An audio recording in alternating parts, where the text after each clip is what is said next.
You need me to say something? Yeah.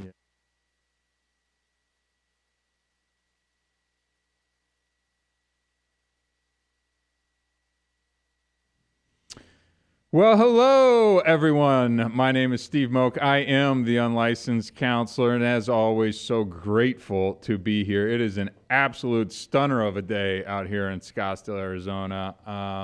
No, it's not going to last for much longer because summer is a coming. But man, to be this nice this late into May, trying to work on that gratitude, right? But dang, it has been really nice. Has some fun stuff I want to talk about today. Had a listener submitted question as well, too, that we're going to talk about as it pertains to Kratom. If you're not familiar, I'll share a little bit about what that is. But the first topic we want to kick off the whole podcast with is self-care, right? What is it? How do we do it? Why is it important? How should I do it? You know, all that kind of good stuff. You know, it's something that in my own personal life I've neglected at times, and now that I make it more of a daily habit in my life, I see significant benefits and value in that. So, but before we get into that, as always, want to give a big thank you to our sponsor, ShareTech. Go to betterdrugtest.com. Pick up the ShareTech drug test. If you, a friend, a loved one, are struggling with addiction, and this could be alcohol as well, too. We do detect for alcohol in this, as well as kratom, which many other the drug tests do not. And the 100 plus other substances that are available through the ShareTech drug test. If you need to know for sure, if you think someone has been cheating, go pick up the ShareTech drug test. Go to betterdrugtest.com. You won't be sorry that you did. Again, these are tests that are performed within a lab, not within a point of care cup or in a little reaction cup from a cheapy test that you get on Amazon. So always a big thanks to our friends at ShareTech. Next up, our friends at Easy Sheets. Again, if you haven't done it, try it. Like honestly, there is no commitment around the Easy Sheets subscription. It is so fun. Try a light cooling sheet in the summer and a nice flannel in the winter. I know I just put on, as I always talk about, my white pressed Carrie Loha professionally cleaned and pressed sheets. They're on my bed right now. Love them.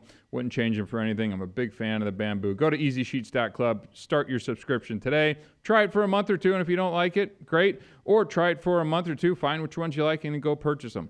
You know, we're happy to be a service to anybody there at Easy Sheets. As always, our friends at the Unlicensed Counselor, me.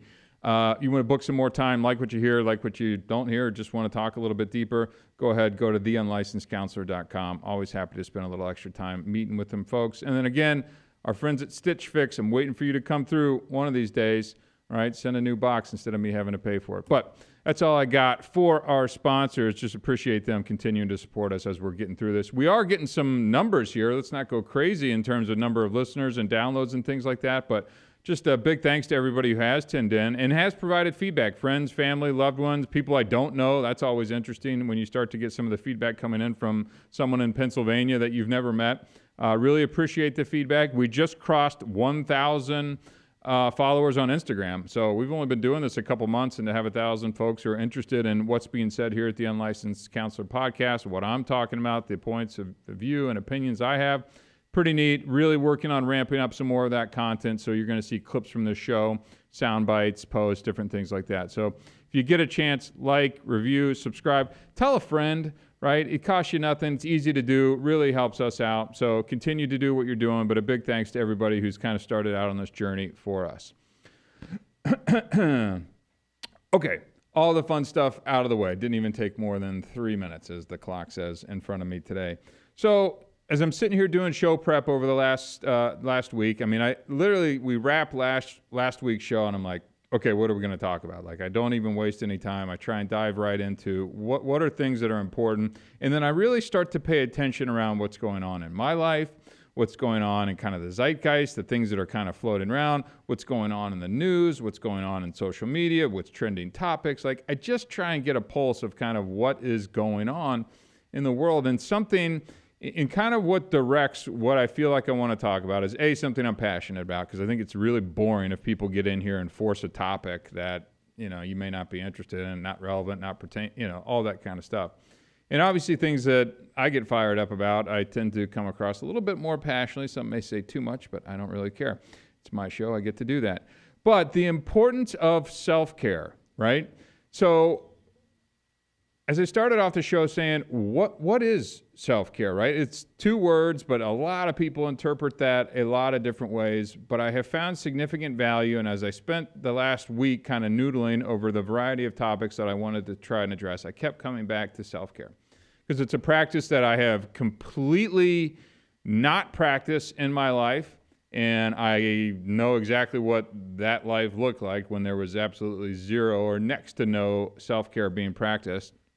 And then I have, portions of my life over the last, 4 or 5, over the last, I would say, year to 2 years where self-care has been a much more important and standard part of my daily life, and kind of compare and contrast what each of those kind of ways look like in my life. And then also a couple different varieties of self-care as well too, and exactly what that looks like. So self-care really is the practice of being intentional, right? We always like to use the word intentional, about finding ways to kind of generate some happiness in your life, finding ways to reduce stress, improve your mental health, your physical health, and enhance your productivity. Like any little things that you can start to kind of incorporate when in your life to kind of help boost your mood or get by or find a new way or new outlook to kind of look at things on life. And so as I look back on kind of what self-care means to me, and by no means is my definition the definition, but I have found that there's a lot of different areas and varieties of self-care that I wanted to talk about in my life, and then hopefully they can relate to kind of what's potentially going on in your life as well. And number one is physical self-care. I talk about exercise a decent amount on the show. I'm a big proponent of exercise. I just think the benefits far outweigh any potential injury or anything like that. And again, more and more studies are coming out saying a long walk with a classical music or a podcast or something, just getting outside is on par or close to it in terms of a lot of the medications that are being prescribed to a lot of folks as well. I'm not saying don't take them, talk to your doctor, but I do think getting outside and getting yourself moving is really important. And that physical doesn't have to be pounding weights, right? Although I think resistance training is really important, and I think it'll help with aging. And again, I think there's more and more studies coming out saying that. And it doesn't have to be, the CrossFit guys and all that kind of stuff. Some of that seems really hardcore, even for me. And I like to think I'm pretty hardcore when it comes to kind of the physical side of exercise and all that. But I just think making sure that whether that's grooming, right? That could be something. You're taking care of yourself, maybe not putting off that doctor's appointment, right? That dentist appointment. You got an ache or a pain or something that's kind of going on in your life. So yeah, there's the exercise side, but are you really kind of taking care of the body that you have too? I'm not a huge fan of going to the dentist, right? I hate being in that chair and the teeth and the scraping and the noise and I never feel like there's great news coming out of it. And I don't think I have any, knock on wood, real dental issues, but it's still just never a lot of fun. But I always know I'm like, okay, let's just put that next appointment on the calendar. And if something comes up, now I'm like, okay, let's go get the blood work. Let's get the physical scheduled. Like, let's just start to make taking care of this thing a little bit more of a priority. We're 43 going on 44 here later on this month. And, the exercise, great. I think you all probably understand the benefits of what that looks like from a self-care perspective.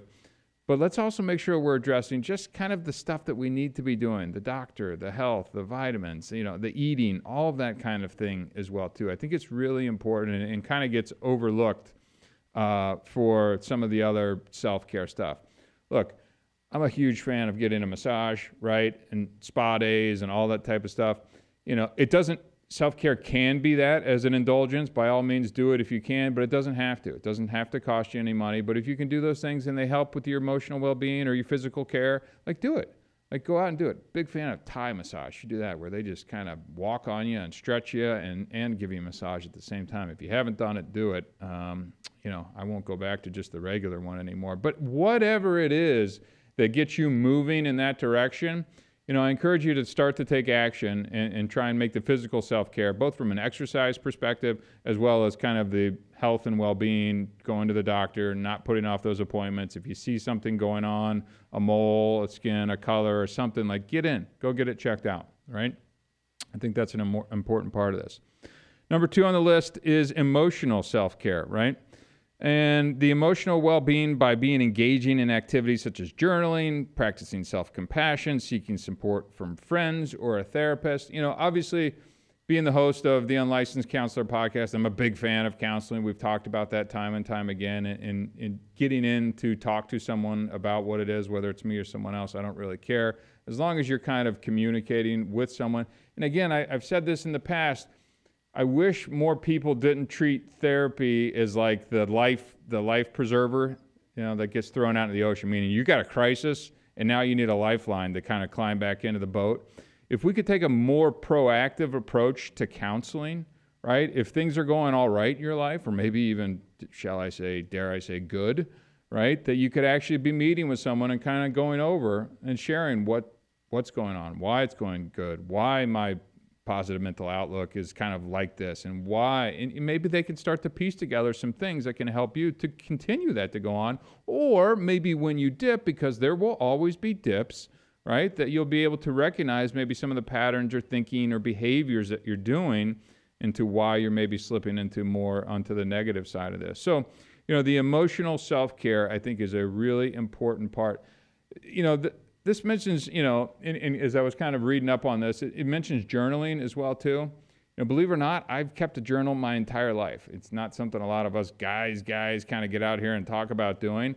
My very first journal, I should bring it in. It's a great visual aid. It is like this white Mickey Mouse, pink confetti, blue confetti looking thing that I got. Who knows when I got it? I think I have it dated. This would have been 1980 something back when I was living in Ohio with my parents. And I remember starting to journal then. And I've continued to journal. I don't do it every day or not even every month. But when I hit certain interesting, unique points in my life, I'll pull out my journal. And it's not just the pinky Mickey Mouse one now. I have one that actually has like a leather bound thing to it that's, a little more my speed. But I do look back and read my old journal entries, by the way. But I've read them as I've gone through breakups. I've read and wrote when I've been in treatment. I've written when I've had great points in my life and success or financial wins. I've written on just a variety of times in my life, and I find it to be very therapeutic. And as someone who likes to go back and read these entries as well, too, it's interesting. You might be able to spot some patterns if you kind of look at it critically as you're going back through it and go like, okay, what was I doing then? What was I thinking then? Why was I thinking this? Why was I feeling it? Or wow, I continue to feel this way when I'm doing this. And there's just some insight to be gained. But all of that aside, honestly, I just think it feels good to kind of collect your thoughts and organize them. And something about pen to paper for me, I'm also a big proponent of as well. I know we can text and take notes and digitalize and voice record and videos and everything. And that's cool too. And do it if you want to do it. But something for me about putting pen to paper just kind of cements it in my brain a little bit more. But, the emotional self-care is a really important part of this thing as well too. Find a ways. And if you don't know how to do it, just Google emotional self-care. And you're going to get a million different ways that you can start to kind of talk, think, act on supporting your emotional self-care. Next up is social self-care. So this really talks about relationships, right? Engaging in activities that connect you with others, right? For me, this kind of goes back to a sports thing for me as well, too. I work from home, and I know a lot of us work from home, so we may not have all of the kind of business and kind of social connections that come along with work. I get to come in here to the studio and hang with you guys. But really, working from home now, it's different. So I don't have maybe as many of those social connections that many of us probably previously did. I know return to work is kind of happening.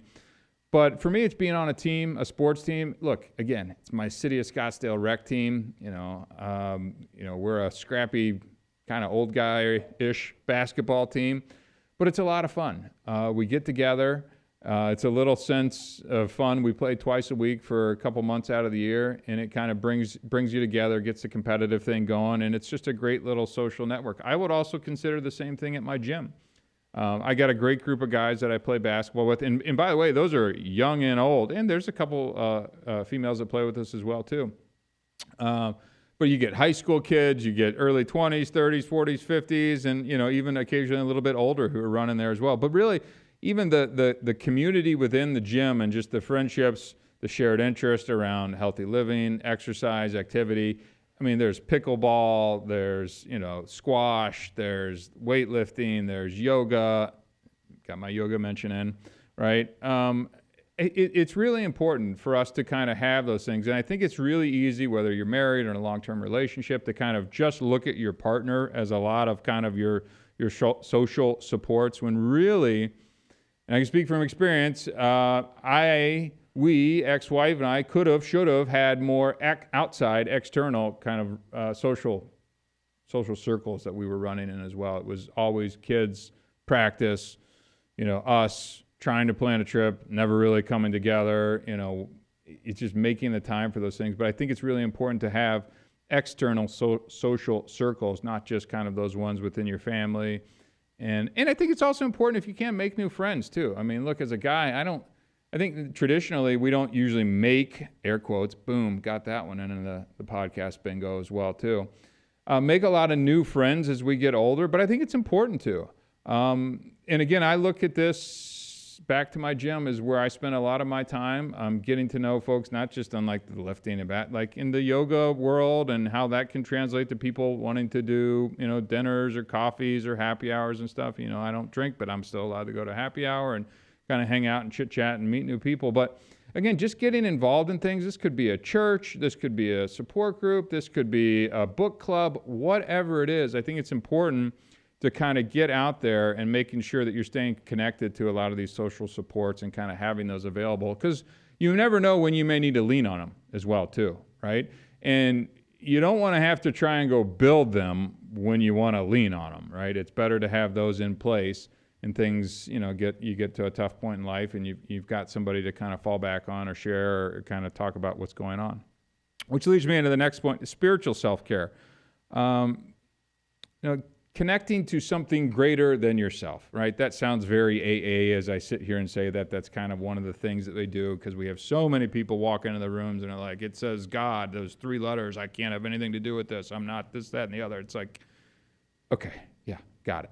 You're the first person to ever walk in here and say something like that. Look, I don't care what religion you are, or if you're not religious or spiritual. I see that all the time now on Hinge when you're going through all these things too, by the way. It's like spiritual. I don't even know exactly what that means anymore, but more power to you. Like whatever connects you to a greater sense of purpose or well-being, or drives your motivations, or creates a better human in you, I am for, right? But seeking that out, and I would like to think that that's a group of people, not just you praying to a tree one-on-one or something like that. I'd like to think that this would now connect you to a group of people, because that's really what we're going for in this self-care. Whatever that looks like, I think church is a fantastic outlet. I personally should be going to it more, not because I feel guilt or shame, because I don't, because I see the type of people that it kind of outputs, right? Are there some that are too much religious and things like that? Yeah, maybe not my speed, but let's not judge every organization by a few people that you may not like. I go to AA as well too. There's a lot of folks in there that I don't particularly care for, but you know what? The message that's coming out and some of the other lessons to be gained from being a part of these organizations far outweigh some of the other fringe stuff that I don't think is all that important. So just want to make sure we check that off the list. Intellectual self-care, right? I like this one. This is one that has been kind of in my mind a little bit more as I've been doing my deep diving on who I am, what I want to be, and things I want to offer in my next relationships, and just as a person going forward and as a dad and things like that. Things that challenge your mind and stimulate your intellect, right? Hobbies, workshops, skills, classes. I signed up for graduate school. I did 3.5 years of graduate school, got all the way to the practicum before business life and a litany of other things took over, which is why you're listening to the Unlicensed Counselor podcast, not just another licensed counselor podcast, right? So but I was interested in it. And you know what I did? I took action. I jumped in. I wasn't even sure where that path was going to take me, but I found something that I was interested in and I chased it down, right? Intellectual self-care can mean so many things. There are apps where you can learn new languages now. You can go to a community college and sign up for a photography class or social media class. You can start your own podcast. Ta-da! I mean, look, we're sitting here 10 episodes in. Nobody would ever said, Steve, you should really go do a podcast. It was like, okay, I have an interest. I have some thoughts and some unique points of view. Let's go do it. Well, here you go, right? And if you do, call Star Worldwide and Dave and team over here. There's a plug for you, everybody. But look, I mean, in all seriousness, I think it's really important. One of the things that I've just, kind of learned, and I talked about it last week, emotional depth. I want to continue to strive for it. I want to look for it and try and find that in the partners that I'm now seeking to have relationships with and in dating and things like that. So I think it's really important.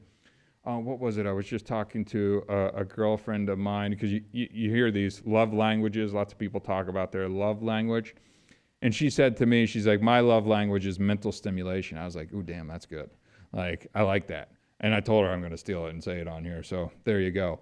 I just think that I like that, right? All the other stuff you've heard about, but you've got to be challenged. You've got to be thinking of new ways to challenge you. Otherwise, it's just so easy to kind of put it in neutral and just kind of coast along in life.